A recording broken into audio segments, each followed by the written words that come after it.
নমস্কাৰ। প্ৰতি মাননীয় প্ৰধানমন্ত্ৰী মহোদয়, সকলো অসমবাসী ৰাইজৰ ফালৰ পৰা মই অভিনন্দন জ্ঞাপন কৰিলোঁ।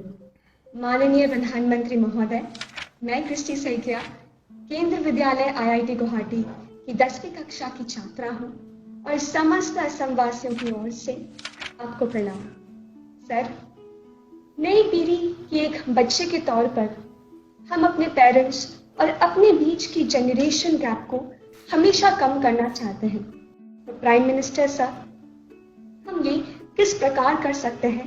कृपया अपने मार्गदर्शन दीजिए। क्या नाम बताया बेटा? Sir, Christy Saikia. इतनी बढ़िया हिंदी कैसे बोल लेती हो? धन्यवाद सर। चलिए, आपका सवाल तो बहुत अच्छा है। एक विद्यार्थी के रूप में आपने जो सवाल पूछा है उसके लिए मैं आपकी बहुत सराहना करता हूं। ये बताता है कि आप उस मुद्दे को लेकर कितने संवेदनशील हैं। आप न केवल इस विषय को समझ रहे हैं बल्कि दो पीढ़ियों के बीच जनरेशन गैप कम हो इसका भी प्रयास कर रहे हैं। लेकिन मुझे पेरेंट्स से इस विषय पर बात करनी है। एक बात जो पेरेंट्स को डिसाइड करनी है, क्या वो बुढ़ापे की ओर जाना चाहते हैं या फिर अपनी उम्र कम करना चाहते हैं। और आप भी बेटा अपने मम्मी पापा को जरूर ये सवाल पूछना। अगर पेरेंट्स बुढ़ापे की तरफ जाना चाहते हैं तो बेशक अपने बच्चों के साथ डिस्टेंस बना लें, गैप बढ़ाते रहें।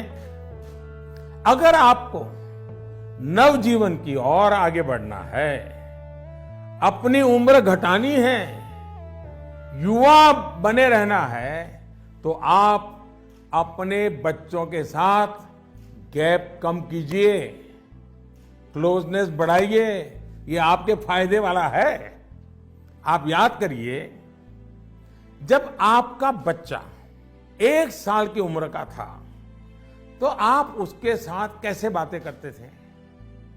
तब आप उसे हंसाने के लिए कैसी कैसी आवाजें निकालते थे। आप अपने चेहरे के भांति भांति के एक्सप्रेशन बनाकर कैसे उससे बात करते थे। ऐसा करते हुए क्या कभी आपने सोचा कि कोई देखेगा तो क्या कहेगा? कभी आपने सोचा कि लोग आपको ऐसा करते हुए देखेंगे तो ये कहेंगे ये कैसे चेहरे बना रहा है, कैसी आवाज निकाल रहा है? क्या कभी उस समय आपने ये सोचा कि आपके बच्चे के मन में क्या चल रहा होगा? आपको उस समय आनंद आया, इसलिए आपने ये किया। आपने किसी की परवाह नहीं की। यानी आप सब कुछ छोड़कर खुद एक बच्चे बन गए। बच्चे से खेलने के लिए आप खुद खिलौना बन गए और बच्चे के खिलौनों से भी उतना ही चाव से खेले। आप याद करिए, कभी आप घोड़ा बने होंगे, कभी बच्चे को पीठ पर बिठाकर चले होंगे, कभी कंधे पर बिठाकर घर भर घूमे होंगे, कभी 4 पैर करके चले होंगे। बच्चा रोया होगा तो उसे चुप कराने के लिए आप भी झूठ-मूठ कर रोए होंगे। तब आपको कोई फर्क नहीं पड़ता था कि देखने वाला क्या कहेगा, घर के बाकी लोग क्या कहेंगे, समाज क्या कहेगा, दोस्त क्या कहेगा। कुछ नहीं सोचा। क्या कभी सोचा था?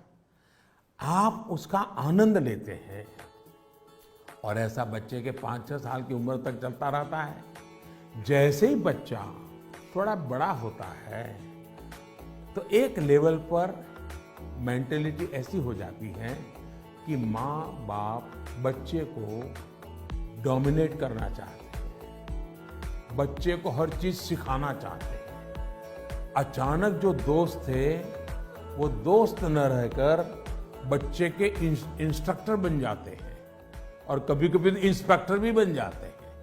साथियों, बच्चा जब बाहर की दुनिया में पैर रखता है तो बहुत सी बातें ऑब्जर्व करता है। घर में जो देखा था उससे कुछ ज्यादा, कुछ अलग, कुछ नया वो देखने लगता है। उस समय आपकी ये जागरूक जिम्मेदारी है कि उस नए वातावरण में आपका बच्चा और अधिक फले फूले। और इसका उत्तम तरीका है कि आप उसके मन से जुड़े, उसके मन से ही करें और उसकी हर बात को इमोशनली अटैच होकर के सुने। ऐसे नहीं फोन कर रहे हैं और वो बोल रहा है, ऐसा नहीं होना चाहिए। बिल्कुल उसके साथ जुड़िए। आपको जो पसंद नहीं, अगर वो काम आपका बच्चा करके आया है तो उसको डांटिए मत, टोकिए मत, बस सुनते रहिए। सुनते समय उसको लगना चाहिए कि आप उसको कितना प्यार करते हैं। हाँ, लेकिन जो चीज अच्छी नहीं है उसको मन में रजिस्टर करके रखिए। और ये ग्रोइंग एज के बच्चों के लिए करना बहुत जरूरी होता है। आप जितना हो सके उसकी बात सुनिए, उसकी बात समझिए। आप इंस्ट्रक्टर बनकर उसे सुबह से शाम तक क्या करना है ये मत समझाइए।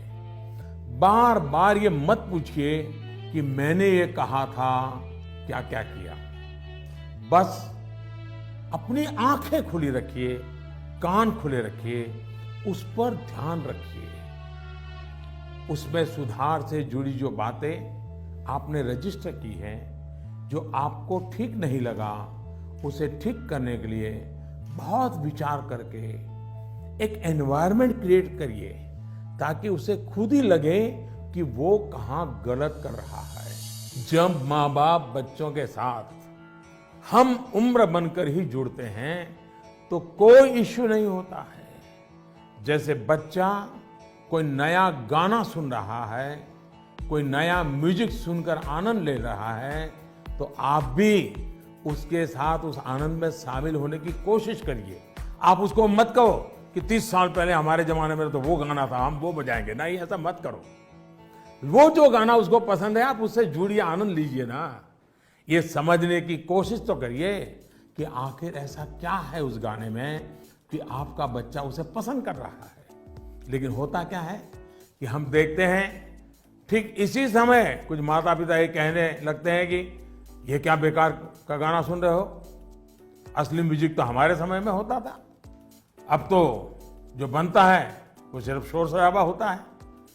होता क्या है कि बच्चा आप आकर के आपको कोई बात बताता है। वो बताता है कि आज स्कूल में हमने ये किया, तो कहीं आप अपनी ही कहानी लेकर तो नहीं बैठ जाते हैं कि अरे ये तो ऐसे ही, क्या है, क्या नई चीज है, ये तो वैसा ही है। अपने बच्चे के साथ उसकी जनरेशन की बातों में उतनी ही दिलचस्पी दिखाइएगा। आप उसके आनंद में शामिल होंगे तो आप देखिएगा जनरेशन गैप कैसे खत्म हो जाती है। और शायद जो बात आप कहना चाह रहे हैं वो उसके समझ में भी आ जाए। और इसलिए जनरेशन गैप को कम करने के लिए बच्चों और बड़ों को एक दूसरे को समझना होगा, खुले मन से गपशप करनी होगी, खुलकर बातें करनी होगी, समझना होगा, सुनना होगा और फिर आपको बदलने की तैयारी भी रखनी होगी। चलिए, असम से इतना बढ़िया सवाल मुझे मिला, जरा मैं लंबा ही जवाब दे गया, लेकिन मुझे अच्छा लगा। बहुत बहुत धन्यवाद बेटा। धन्यवाद सर।